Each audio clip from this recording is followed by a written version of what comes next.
Hello, ഇന്ന് ഞാൻ നിങ്ങൾക്ക് പുതിയൊരു ഡിഷായിട്ടാട്ടോ വന്നിരിക്കുന്നത്. കൂന്തൽ റോസ്റ്റ്.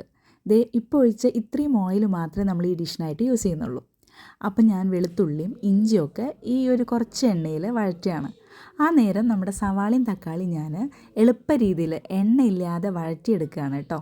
അത് കുക്കറിലിട്ട് കുറച്ച് വെള്ളത്തിലൊന്ന് 2-3 വിസിലെടുത്ത് അതേ ഇതുപോലെ വഴണ്ട് കിട്ടും. ഈസി ആയിട്ട് നമുക്ക് കാര്യങ്ങൾ പെട്ടെന്ന് നടത്തുകയും ചെയ്യാം. എണ്ണയിലിട്ട് ഇത് വഴറ്റിയെടുക്കാൻ ഒരുപാട് ടൈമും എടുക്കും. അത് മാത്രമല്ല, ഓയിൽ യൂസേജൊക്കെ കുറയ്ക്കാൻ ആഗ്രഹിക്കുന്നവർക്ക് ഇതൊരു അടിപൊളി ട്രിക്കാട്ടോ.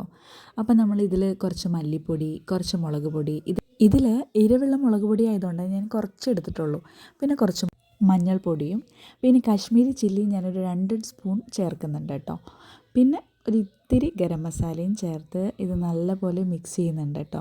അപ്പോൾ കുറച്ച് ഡ്രൈ ആവും, കാരണം ഓയിൽ തീരെ ഇല്ല, വാട്ടർ കണ്ടൻറ്റ് ഇല്ല. അപ്പോൾ നമ്മൾ ഈ മസാലകളൊക്കെ ഒന്ന് വേകാൻ വേണ്ടിയിട്ട് നമ്മൾ സവാള വഴറ്റിയെടുത്ത ആ വെള്ളമാണ് നമ്മളിവിടെ യൂസ് ചെയ്യുന്നത് കേട്ടോ. അപ്പോൾ അതിൽ ഇത് നന്നായിട്ട് മിക്സ് ആയിക്കോളും. ഈ ഒരു വെള്ളത്തിൽ തന്നെ ആ മസാലകളൊക്കെ നല്ലപോലെ കുക്കായിട്ട് കിട്ടും. പിന്നെ കുറച്ചും കൂടി വെള്ളം ഞാൻ ഒഴിക്കുന്നുണ്ട് കേട്ടോ. അപ്പോൾ ആ ഒരു വെള്ളത്തിലാണ് നമ്മളുടെ ഈ സവാള, തക്കാളി, ഇഞ്ചി, വെളുത്തുള്ളി പിന്നെ ആ മസാലകളൊക്കെ കുക്കായിട്ട് വരുന്നത്. അപ്പോൾ ഒരു വെറൈറ്റി ടേസ്റ്റ് തന്നെയാണ്.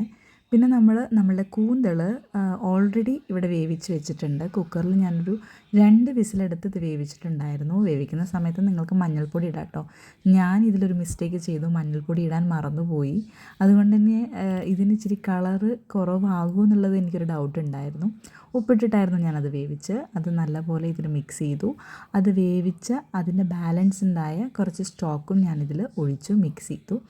നല്ലപോലെ ഇത് മൂടി വെച്ച് നന്നായിട്ട് ഒന്നും കൂടി കുക്ക് ചെയ്യുക. ഇനി കുറച്ച് നേരം കൂടി അത് മൂടി വെച്ച് ഒന്ന് തിളപ്പിച്ചെടുത്താൽ നമ്മളുടെ കൂന്തൽ റോസ്റ്റ് അവിടെ റെഡി ആയിട്ടോ. നമ്മളുടെ ഗ്രേവി എത്രത്തോളം വേണം എന്നുള്ളത് നിങ്ങൾക്ക് നിങ്ങളുടെ ഇഷ്ടത്തിനനുസരിച്ച് കുറയ്ക്കുകയും കൂട്ടുകയൊക്കെ ചെയ്യാം. ഞാൻ കുറച്ച് നേരം കൂടി അടച്ച് വെച്ചൊന്ന് കുക്ക് ചെയ്തു കേട്ടോ.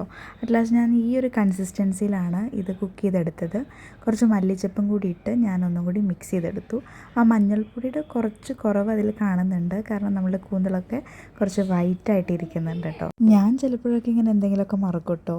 അപ്പോൾ ഇതിൽ മറന്നത് മഞ്ഞളായിരുന്നു, അതെന്തായാലും കാണുന്നുണ്ട്. അപ്പോൾ നല്ല സോഫ്റ്റ് ചപ്പാത്തിയുടെ കൂടെ ഞാൻ എൻ്റെ മഞ്ഞളില്ലാത്ത കൂന്തൽ റോസ്റ്റ് കഴിക്കുകയാണ് കേട്ടോ. പക്ഷെ മഞ്ഞളില്ലാതെ പോരായ്മയൊന്നുമില്ല, നല്ല ടേസ്റ്റ് ഉണ്ടായിരുന്നു, അടിപൊളിയായിരുന്നു. Okay, thank you.